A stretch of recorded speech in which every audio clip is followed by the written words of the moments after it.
Assalamualaikum warahmatullahi wabarakatuh. Bismillah, alhamdulillah, salatu wassalamu ala rasulillah wa ala alihi wa sahbihi wa mawala wa la hawla wa la quwwata illa billah amma ba'd. Selamat berjumpa kembali para penonton sekalian. Pada kali ini channel pengajian ya. Karena memang ada ada chat yang masuk. Sebenarnya sudah sebulan mungkin ya. Chat yang 5 pertanyaan tidak saya jawab karena memang kesibukan tertentu. Ini saya tidak buat PowerPoint ya, jadi saya mungkin akan menulis saja lah itu. Saya menerangkan dengan menulis saja, menjelaskannya dengan tulisan saja. Assalamualaikum pami rukun sholat ayah sabaraha kumargi abdi ngaos di sababaraha tempat benten-benten penjelasan. Terima kasih. Ini bertanya tentang rukun sholat, karena mungkin yang nanya ini ngaji di berbagai tempat penjelasannya beda-beda. Memang kalau lihat kita di kitab Sapinah itu ada 17 ya kalau nggak salah ya. Kemudian di kitab mana lagi ada 19. Ada lagi beda-beda lah seperti itu. Nah, di sini mungkin saya akan mencoba menerangkan mengenai rukun sholat tapi dengan yang simple saja lah, sederhana ya. Saya akan mencoba untuk menerangkan sesimpel mungkin, sesederhana mungkin supaya kita tahu mana yang harus dikerjakan oleh anggota badan, mana yang harus dikerjakan oleh hati, mana yang harus dikerjakan oleh lisan. Di sini saya tulis rukun sholat ada 3. 1 rukun qalbiyah, rukun yang bahasa hati. 2 rukun qauliyah, yang bahasa ucapan. 3 rukun fi'liyah. Kenapa sih ini dibagi ke dalam 3 bagian? Karena dalam diri manusia itu kan ada 3 unsur. Rukun yang bahasa hati. Hati kita kan sering berbicara. Kan ada peribahasa hati kecil seseorang tidak bisa dipungkiri, seperti itu kan. Nggak tahu itu peribahasa atau ucapan, saya kurang paham. Hati kecil tidak bisa dibohongi. Atau kita kan kadang di hati kan berbicara ya. Nah ini nih, ketika dalam sholat nih, mana yang wajib ketika hati kita itu bahasanya ingat kepada Allah. Ketika kapan gitu. Ya kalau secara universal harus semuanya sih. Kalau ini kita bicaranya fikih saja ya, fikih. Jadi kesahan sholat, hati itu bertindak, sholat itu sah dikatakan, sholat itu dikatakan sah. Nah, ketika kapan hati ini nih? Gitu. Yang kedua adalah rukun qauliyah, rukun yang bahasa ucapan. Ucapan-ucapan yang wajib diucapkan ketika sholat itu udah berapa gitu. Kapan saja itu. Kemudian yang ketiga rukun fi'liyah, rukun yang bangsa pekerjaan. Berarti ini dilakukan oleh anggota badan, tidak diucapkan, tidak didahati, tapi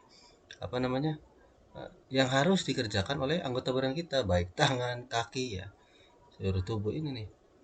Kapan mana saja yang harus kita kerjakan ketika sholat. Oke, kita lanjut ke ini sajalah penjelasan. Saya hanya menyediakan Microsoft Word yang kosong ya, supaya menjelaskannya mudah. Tadi pertama bahwa arkanus sholat ya, gitu kan. Arkanus sholat itu terbagi ke dalam 3 bagian. Yang pertama qalbiyah, gitu kan. Yang kedua, yang ini kedua ya, qauliyah.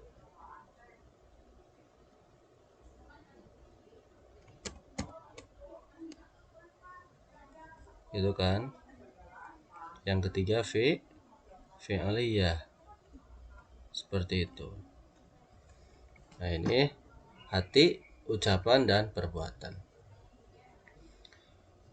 Rukun qalbiyah ada berapa? Ada 1.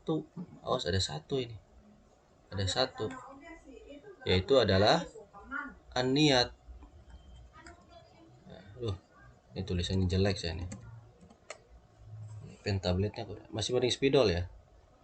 Kalau pakai ini kurang enak pen tablet nih. Jadi niat pertama niat. Aduh, susah juga nih. Anggap bagus lah. Yang pertama adalah niat ya. Nah,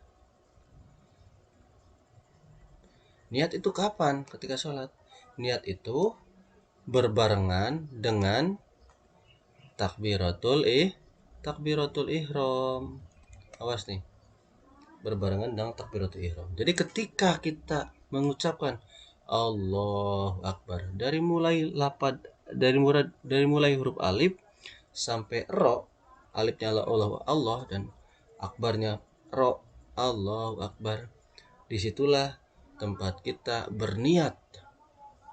Kita sholat, misalnya sholat maghrib, melaksanakan perdoaan kepada Allah. Jadi minimal yang ada dalam hati kita ketika mengucapkan Allahu Akbar, lafaz usolli 1, 2 keparduannya fardhu berarti ya, 3 isya'i misalnya isya. Jadi minimal ketiga kalimat itu masuk ada di dalam hati ketika mengucapkan lafaz Allahu Akbar. Nah, jelas ya. Pak, gimana itu seumpama rakaat ini atau arba rakaatin mustaqbil kiblati? Itu sunnah ya. Sunnah. Jadi yang wajibnya ketika Allahu Akbar, Allahu Akbar. Nah, ketika gitu di dalam hati minimal paling sedikit yang wajib di dalam hati itu adalah usolli fardhu dhuhri lillahi ta'ala. Nah, minimal segitu ya. Adapun barokati mustaqbil kiblati ya itu yang lain adalah sunnah. Minimal tuh ya. Beda lagi kalau semua lagi jadi makmum ya harus tambahin makmuman gitu. Kalau lagi sendiri cukup segitu ya udah cukup. Jadi ada satu ini ya, ada satu. Kemudian rukun qauliyah, rukun yang bahasa ucapan yang harus diucapkan ketika sholat yang wajib ada berapa? Saya tulis di sini ada 5. Ini ada 5 ya. Ada 5 di sini.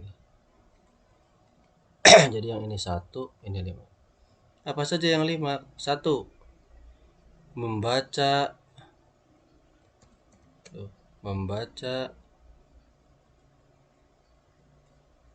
takbiratul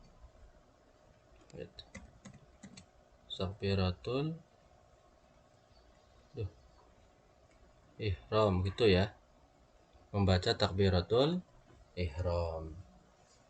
Jadi yang wajibnya Allahu Akbar.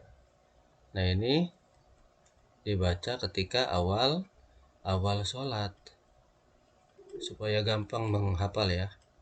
Dibaca ketika awal sholat. Itu ya.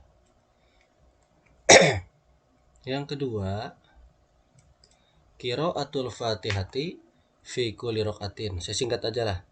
Membaca Al-Fatihah. Nah, gitu ya. Ini enggak enak tablet ini.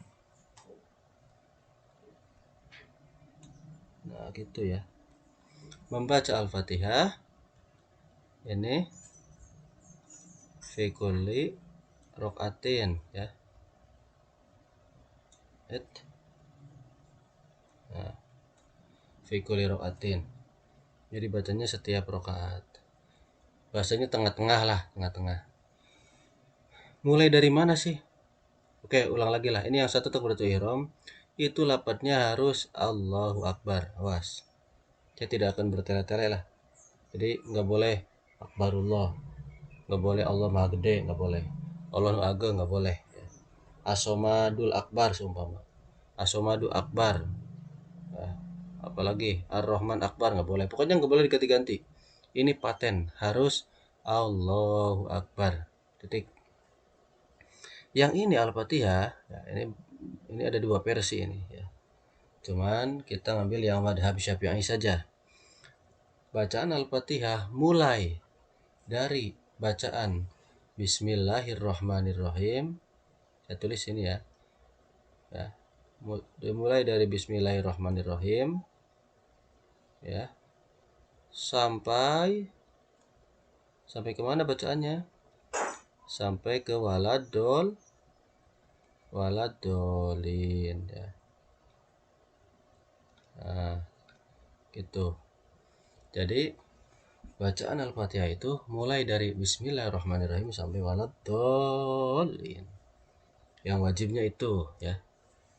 Nah, karena wa Bismillahirrahmanirrahim ayatun min ayatil Fatihati.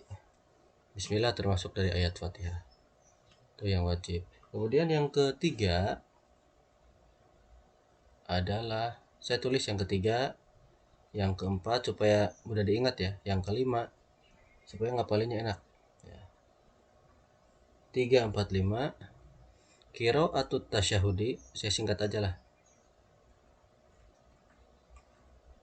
Nah, gitu ya. Qiraatus sholati ala nabi itu ya.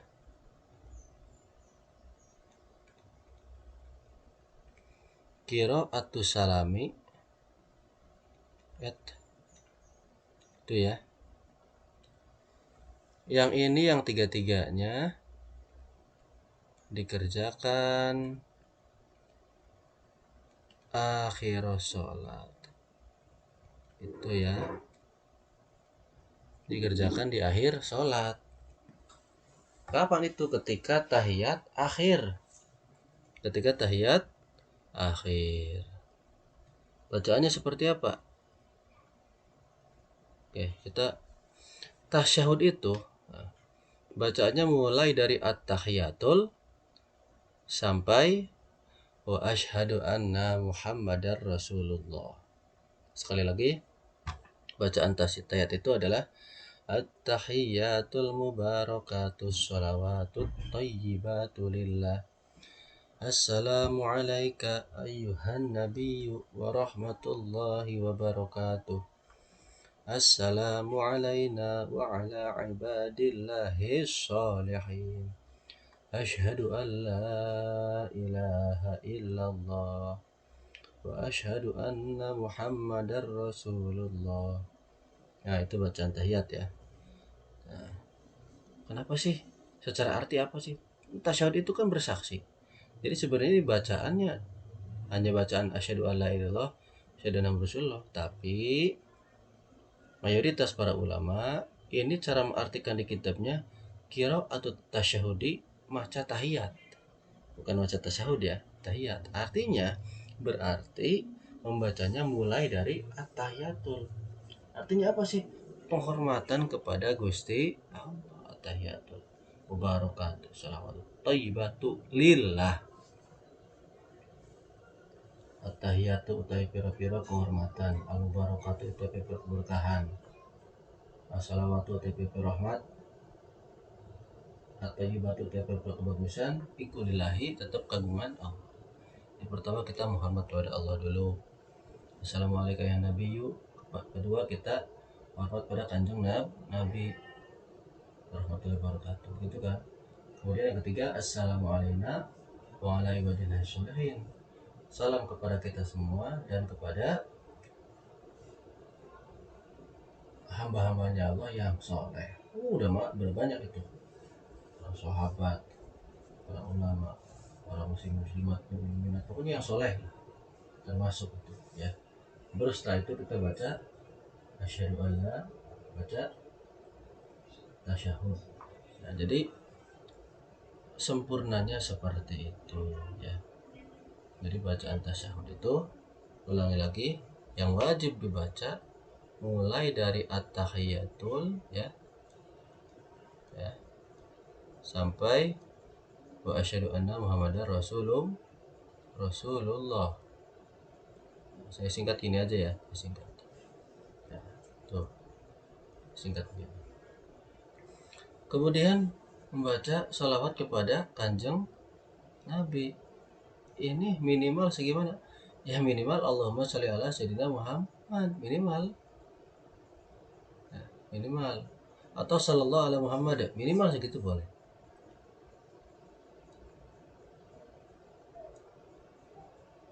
Ya minimal minimal lah. Minimal. Kita bicara minimalnya saja lah. Oke. Baca salam minimal, ya minimal assalamualaikum. Ini kita bicara minimal ya. Assalamualaikum.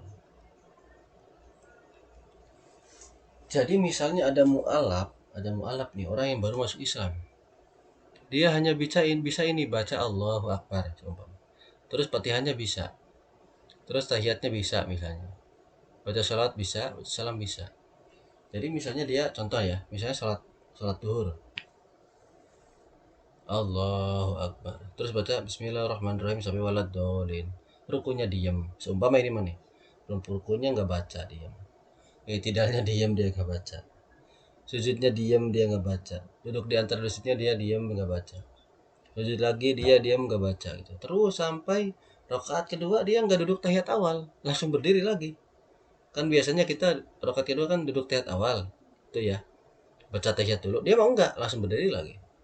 Sampai hari terakhir, pas rakaat yang keempat, dia duduk terakhir. Pas duduk terakhir, ya, dia membaca ini nih, At-tahiyatul barakatuh, salawat sampai wa asyhadu anna Muhammadar Rasulullah.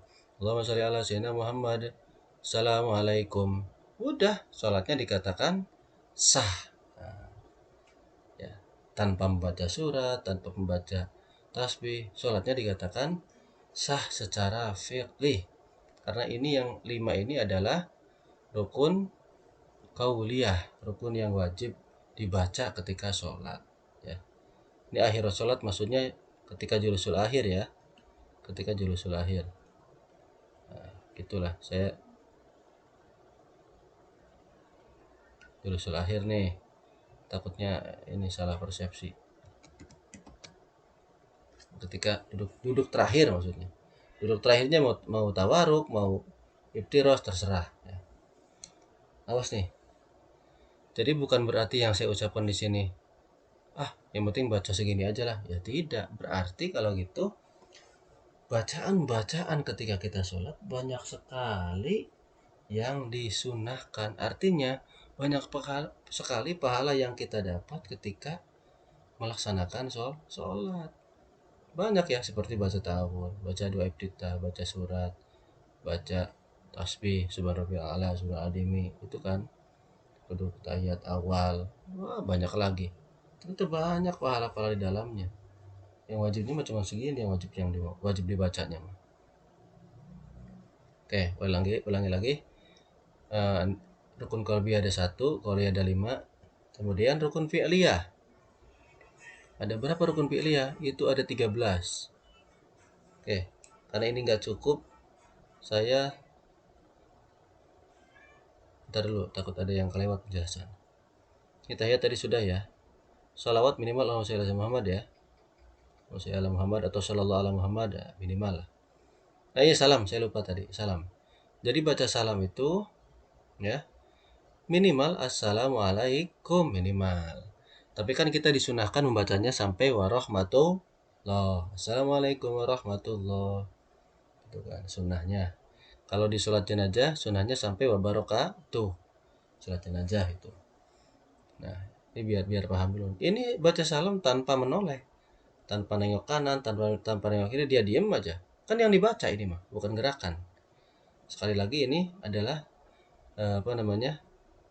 rukun qauliyah, rukun-rukun yang dibaca, yang wajib yang dibaca. Apalagi ini nih, takbiratul ihram. Ya, misalnya dia tanpa mengangkat tangan. Dia cuma bilangnya aja Allahu Akbar. Ya cukup sah. Gitu. Kan ini yang dibaca. Sekarang kita berbicara ini, rukun fi'aliyah, pekerjaan. Ada 13 katanya. Kita cek, betul nggak? Ya, saya tulis di sini yang besar ya. Rukun fi'aliyah. Ya. Rukun fi'aliyah ya. Itu ya. Atau yang bangsa pekerjaan ya. Atau perbuatan lah. perbuatan ya, perbuatan ketika kita sholat nih. Ada 13. Saya pakai angka satu aja lah, biasa satu biar gampang. Al-qiyamu, berdiri, bahasa Indonesia aja lah, saya bahasa Arabnya biar nggak kepanjangan, atau ini aja lah, bahasa Arab aja lah. Pertama al-qiyamu, berdiri ya. Nah, berdirinya itu wajib di sholat fardu ya. Misalnya kita sholat sunnah duduk, ya sah. Cuman sholat sunnah kita nggak berdiri, duduk misalnya, itu pahalanya setengah dari sholat berdiri. Itu kalau sholat sunnah. Tapi kalau sholat fardu tidak ada termenawar. Selagi orang tersebut mampu untuk berdiri, ya wajib berdiri. Kecuali kalau orang tersebut tidak bisa berdiri, maka sholatnya dengan duduk ya, seperti itu. Yang kedua, ruku ya. Oh iya, bahasa Arab aja lah. Yang kedua ruku. Oh, ini sekali lagi ini yang dikerjakan, bukan diucapkan. Yang dikerjakan ruku. Saya nggak usah mempraktekkan, susah di sini. Tiga apa? Tuma nina ruku. Waduh, nggak muat ya. Nggak muat. Muat nggak nih? Ntar dulu ya.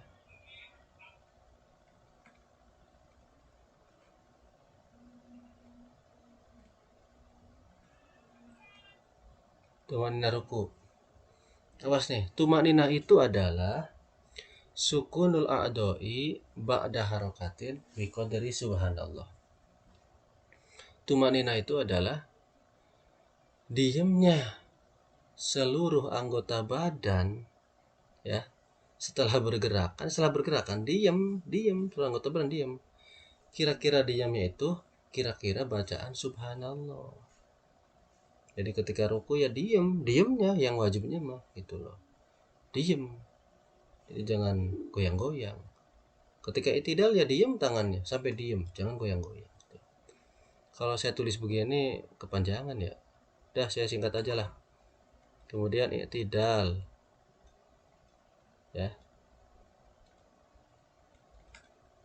Ya, yang kelima tumanina istidal, gitu aja lah. Tumanina istidal ya. Kemudian yang keenam sujud pertama itu ya. Ketujuh tumanina sujud pertama itu ya. Kemudian kedelapan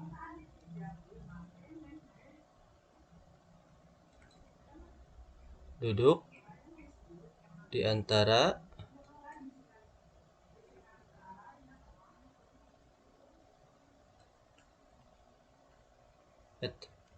salah enggak saya nih, cukup enggak nih? Oh cukup, takutnya enggak cukup. Duduk di antara dua sujud, yang ke-8. Yang ke-9 tumanina duduk di antara dua sujud ya. Nah 10 sujud kedua. Nah, gitu ya. Susah ini, masih mending spidol ya deh daripada ini. Sujud kedua. Yang ke-11 tumanina sujud kedua. Sujud kedua. Ke-12 julusul akhir. Awas, julusul akhir nih. Saya tulis julusul akhir. Ya. Duduk terakhir, mau tawaruk, mau iftiros, kan sunahnya kan tawaruk ya. Sunahnya.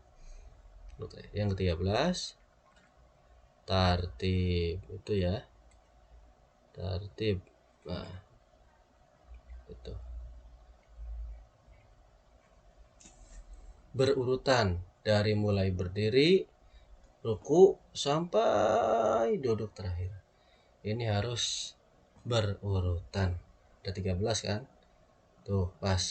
Jadi kalau kita jumlah 1 tambah 5 tambah 13, semuanya ada 19 ya.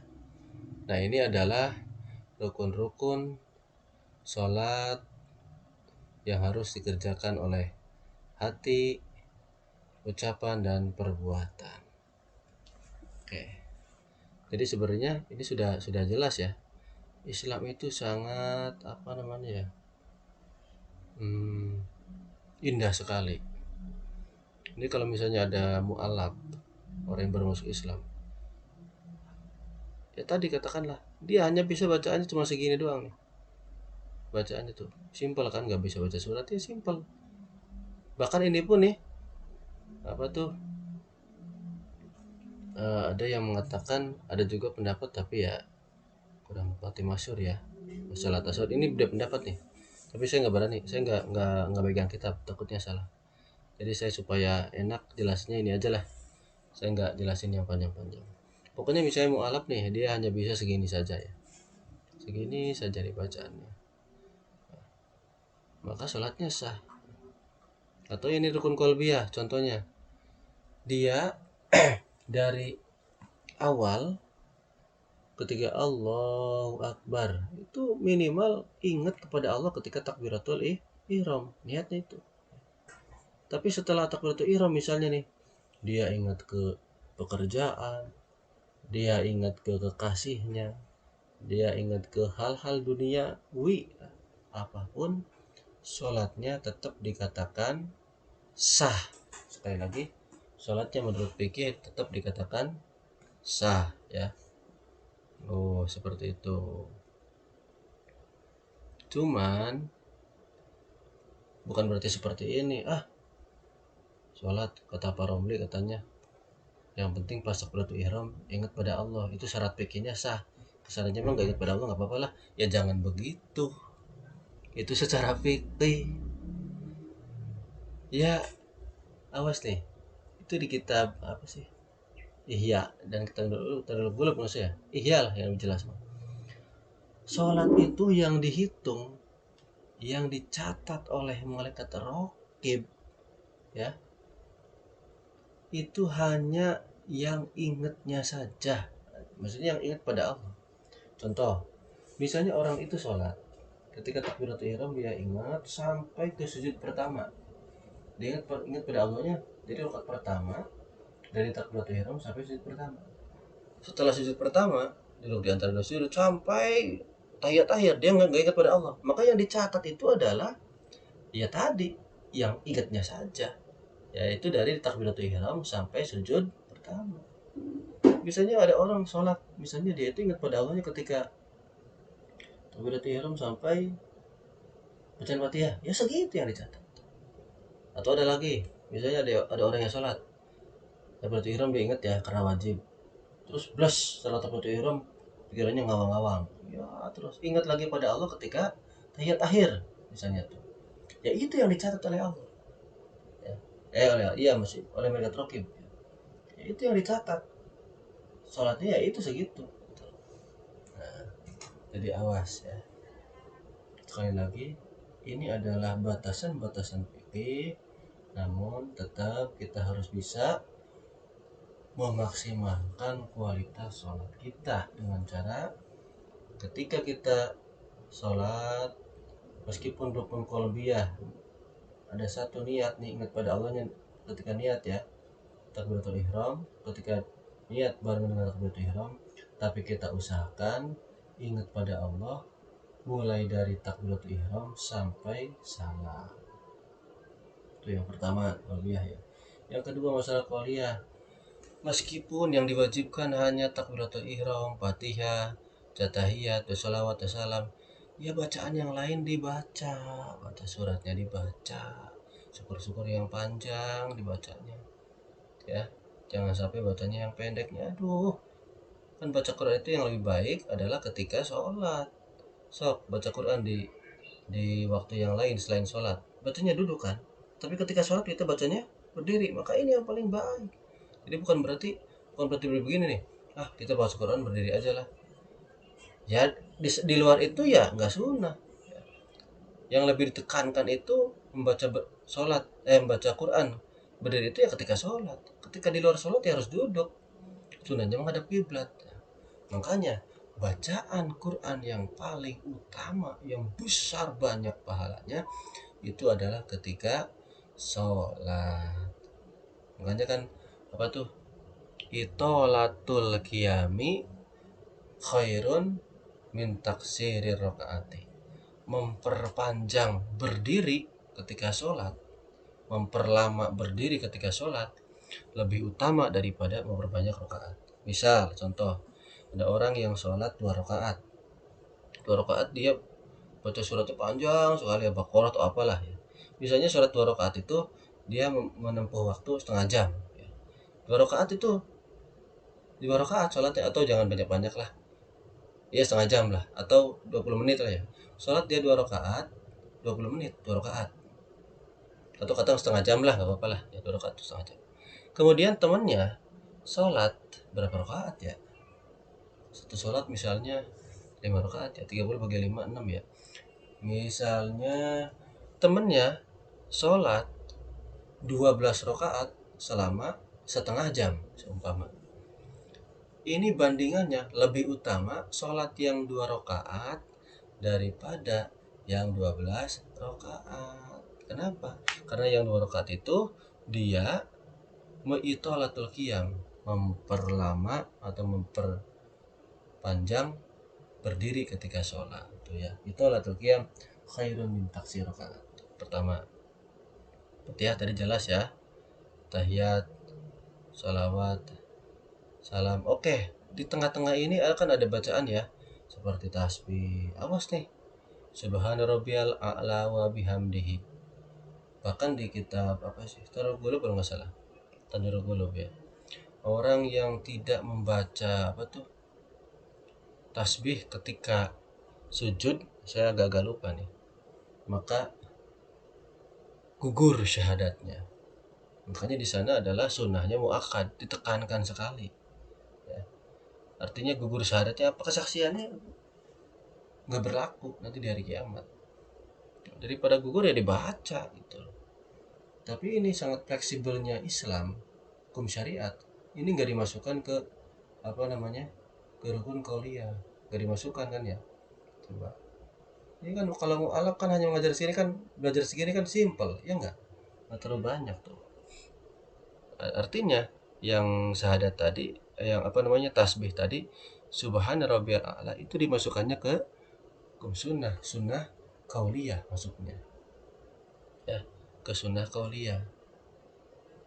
Itu dipertebal atau diyakinkan lagi oleh apa namanya tadi ya, kaul atau hadis saya lupa ya, dari orang yang tidak membaca tasbih ketika sujud maka gugur syahadatnya. Maka jangan sampai kita termasuk ke dalam orang yang demikian, cuma baca subhanallah a'la masa rugi ya. Gak wajib ini, jangan begitu, dibaca seperti itu. Nah, ini yang kita bahas, tidak sampai ke sunnah qauliyah, sunnah fi'liyah. Itu semua kan adalah sunnah hayat. Kan ada sunnah abad, ada sunnah hayat. Saya tidak berbicara ke sana ya, karena ini yang dibahas hanya arkan sholat, rukun sholat. Mudah-mudahan dari penjelasan saya ini bermanfaat, meskipun simple ya. Mudah-mudahan minimal kita tahu patokan yang harus kita kerjakan ketika melaksanakan sholat 5 waktu. Oke, kenapa? Awwalu ma yuhasabu bil abdu yaumil qiyamati as-sholat. Kata Kanjeng Nabi Muhammad SAW, pertama kali ya yang dihisab, amal yang dihisab di hari kiamat, seorang hamba dihisab di hari kiamat itu adalah sholatnya. Oke, ini mau adzan maghrib, 1 menit lagi adzan maghrib. Saya ini dari jam 5 ini ya. Oke, itu saja mungkin yang bisa saya jelaskan. Kalau ada salah mohon dimaafkan. Ini saya ambil dari mana? Ini dari Sulamun Najat saja lah.